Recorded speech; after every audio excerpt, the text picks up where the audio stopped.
Okay, I've got 3 ideas on the way to an argument about what you need to do. So here's the first idea, route striker. 1846, just about 13 miles from where we are right now at Walden Pond, Henry David Thoreau wrote this: "There are 1,000 hacking at the branches of evil to one who is striking at the roots." Root striker. Okay, number 2, the idea of independence. Now, when you think independence, you might think 1776. That's not what I mean. I mean the kind of independence that was obsessive in the thoughts of people in America around 1786, at a time when most thinking Americans began to believe America was a failure. A failure because there was a lack of independence in the democracies that spread through the states, a kind of improper dependence that had developed in those democracies, corrupting them and what they did, as Jefferson described it.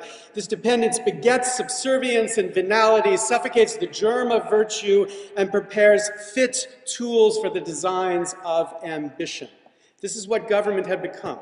And what they sought was a non-dependent, independent government that could give the right answer for the right reason. The common aim of those founders of our republic were institutions, constitutions, against this improper dependence, but for a proper dependence. Right? So think, for example, about independent judiciary.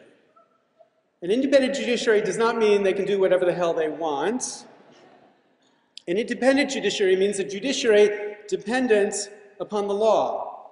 A proper dependence is what we mean by independence here and elsewhere. Okay, idea 3, trust. I want you to recognize the way trust is related to independence. So think about this chemical, bisphenol A, BPA, a chemical in practically everything you're exposing yourself to right now. 98% of you have it in your body at a level that some scientists believe cause significant harm. People ask, is this chemical safe? Most of us, because we believe everything around us must be good, say, sure, it's safe. But the research here is actually contested. And it's contested in a very interesting way. If you distinguish between industry-funded research and research that finds some kind of harm caused by this chemical, there's a very interesting relationship here.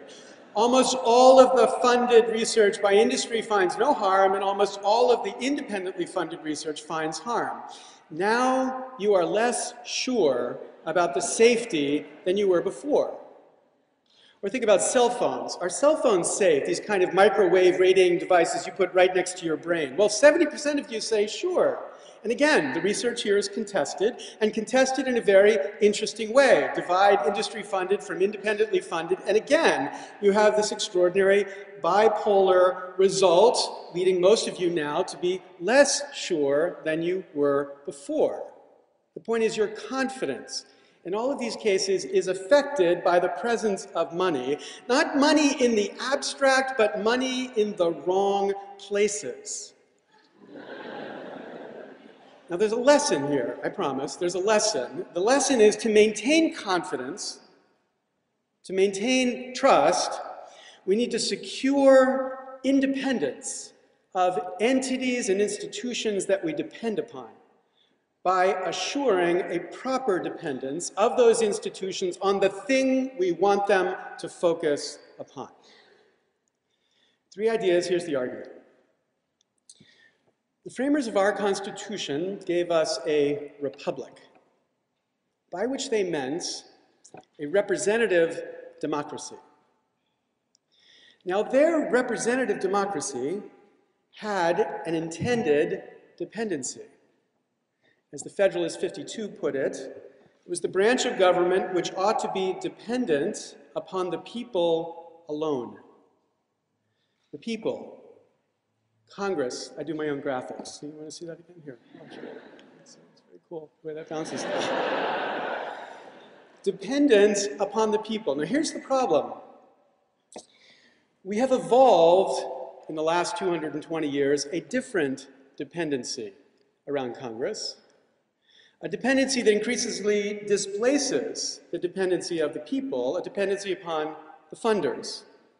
Members of Congress spending between 30 and 70% of their time raising money to get back to Congress. They develop a sixth sense, an ability to understand how everything they say and do will affect their capacity to raise the money they or their party needs to get back into power. They become shape-shifters, bending themselves even in advance of a particular confrontation to make sure that they will have the opportunity to raise the money they need.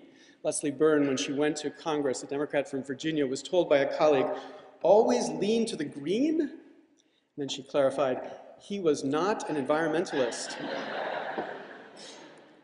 Now the point is, this is a dependency too, this dependency upon funders.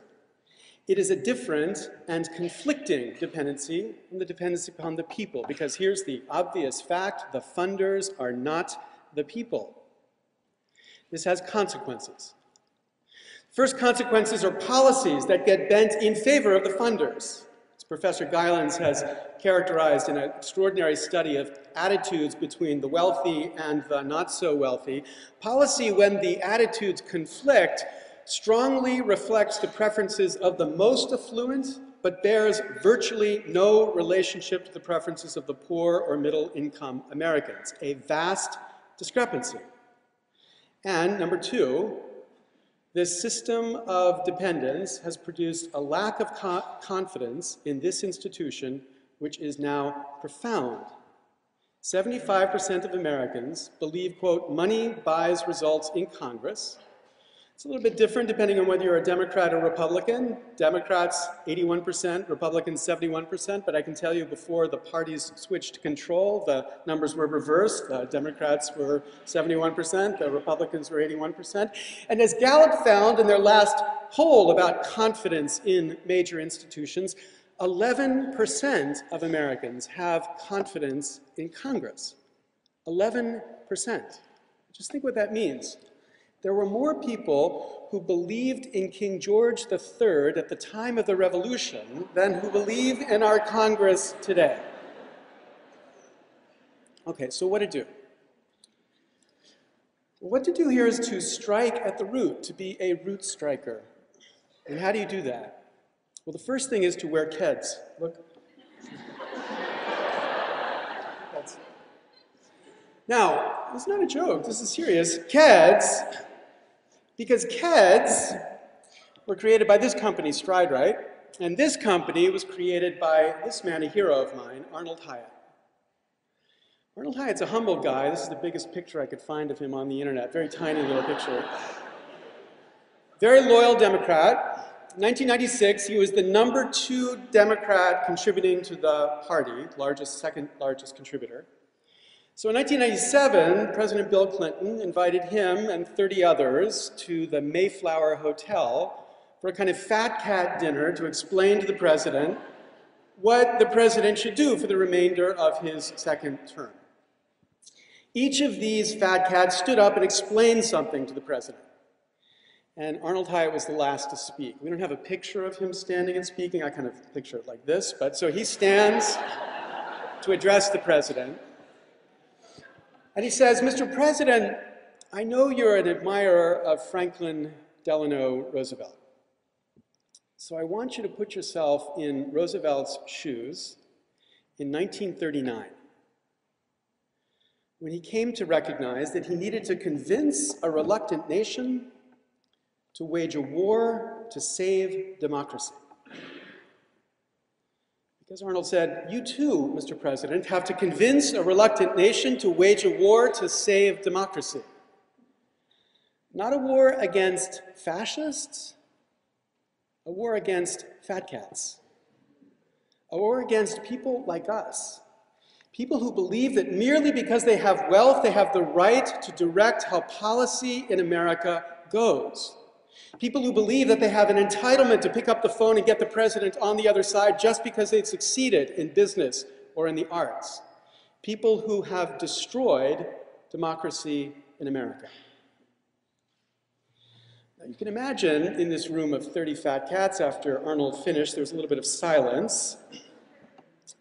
The only published account of the evening recounts that President Clinton then effectively slashed Hyatt to pieces, humiliating him in front of this group.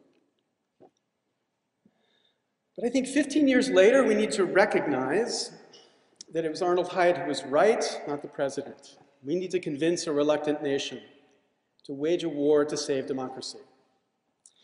But where Arnold was wrong is that we're not going to get politicians to wage this war for us. This is a war to be waged by citizens, by us, by root strikers, by you. At the end of the Constitutional Convention, Benjamin Franklin walked out, and he was asked by a woman on the streets in Philadelphia, "Mr. Franklin, what have you wrought?" And he responded, "A republic, ma'am, if you can keep it. A republic, a representative democracy, a democracy to be dependent upon the people alone. We have lost that republic. You need to act to get it back." Thank you very much.